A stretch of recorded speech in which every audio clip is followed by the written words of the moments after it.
નમસ્કાર મિત્રો, મારું નામ છે કૈલાસ સેન. દેરુડી ગામનો વતની છું અને રા તાલુકો છે મારું. મારા ગામમાં જે નામચીન ડૉક્ટર સાહેબ કાગ સાહેબ, જેમનો તમે બધા નામ સાંભળ્યું જ હશે, એમના ઘરે હું મુલાકાતે આવ્યો હતો અને એમને ઘરે એક ગોબર ગેસ પ્લાન્ટ નાખેલું છે. અને હાલ જે ગોબર ગેસનું જે તમે ન્યૂઝમાં સાંભળી રહ્યા છો કે કેટલીક અછત છે, એના વિશે એનો ફાયદો કેવું છે એ સાહેબ સાથે જાણીશું. સાહેબ, આ ગોબર ગેસ નાખ્યાને તમને કેટલો સમય થયો અને કેટલો ખર્ચો થયો, એના વિશે થોડી દર્શક મિત્રોને માહિતી આપશો જી? નમસ્કાર દર્શક મિત્રો, હું ડૉક્ટર બીજી કાગ.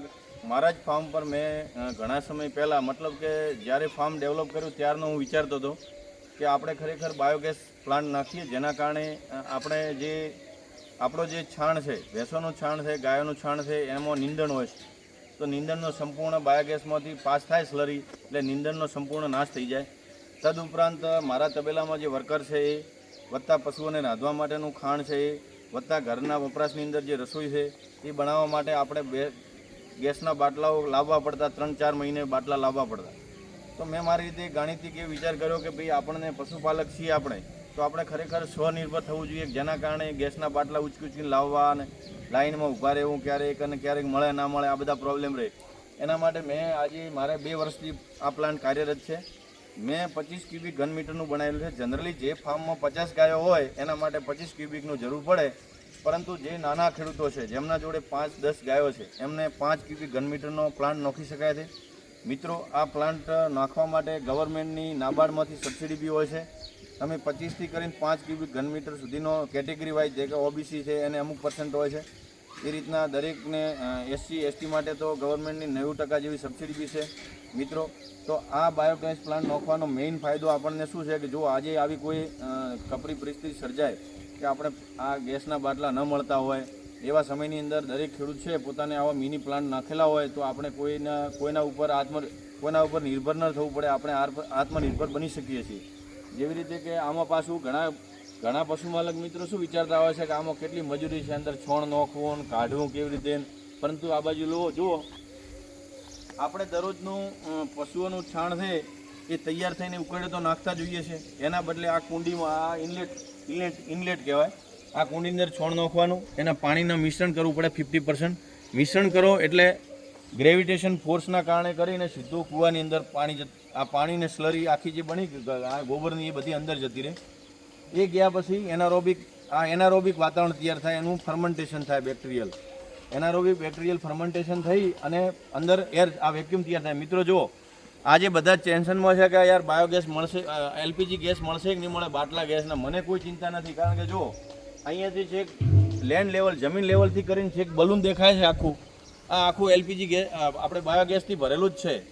એટલે મારે અહીંયા સવારથી સાંજ સુધી પશુઓને રોંધવાનું, ઘરે સ્લરીના બે સગડીઓ ચાલુ રહે તોય ગેસ ખૂટતો નથી. જો હાલ ફૂલ ભરેલો છે, તમે જુઓ, આ ફૂલ ભરેલો ગેસ છે અંદર. તો મિત્રો, આપણે એ વિચારવાનું છે કે ખરેખર પશુપાલક હોય છે એને કોઈ એવો ટેન્શનનો વિષય નથી હોતો. ગમે એવી યુદ્ધ જેવી પરિસ્થિતિ સર્જાય અથવા કોઈ અફવા હોય, કોઈ પણ હોય, પોતપોતાના મિની પ્લાન્ટો ખરેખર હોવા જોઈએ. અને મિત્રો, દરેક પશુપાલક છે એને ખરેખર આ એક દિલથી અને થોડું લાઇટલી વિચારવું જોઈએ, અને પોતાના મિની પ્લાન્ટ હોય તો કોઈને જરૂર નથી બહારથી બાટલા લાવવાની.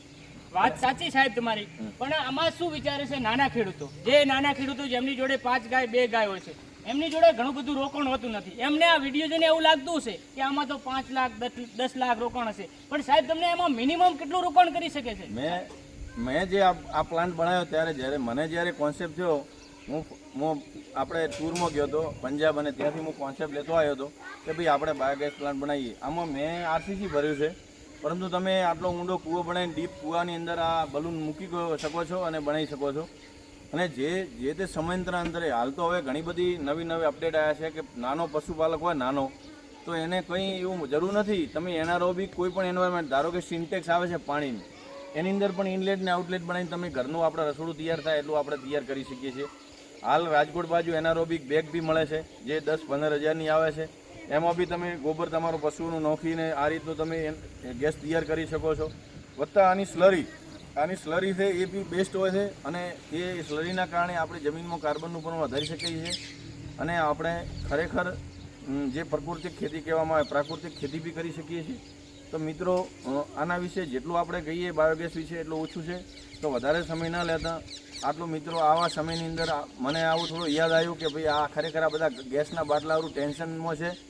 તો હું એકદમ ચિંતા રહી જ છું, કારણ કે જો ભલે ગેસ જરા બી ન મળે મારે કોઈ જરૂર નથી, કારણ કે જેના જોડે પશુપાલન છે એને ક્યાંય બહાર જવાની જરૂર નથી. આ રીતની તમે ગોબર ગેસ પ્લાન્ટ બનાવી શકો છો અને મિત્રો તમારા ઘરનો રસોડો અને પશુઓ માટે જે તે ક્ષમતા મુજબ આપણા ફેમિલી મેમ્બર કેટલા છે અને પશુઓ કેટલા છે એના આધારે આ બાયોગેસ બનાવી શકો છો. ગવર્મેન્ટની નાબાર્ડની સબસિડી બી છે, એનો બી લાભ લઈ શકો છો અને ઘણી બધી NGO અને ગૌશાળાઓને બી આનો લાભ મળતો હોય છે. તો મિત્રો જેના જે આ યોજનાથી વાકેફ ન હોય એ અમને કોન્ટેક્ટ કરીને બી અમે એમને નંબર આપશું, એમનો સંપર્ક કરીને બી તમે બાયોગેસ પ્લાન્ટ ડેવલપ કરીશું.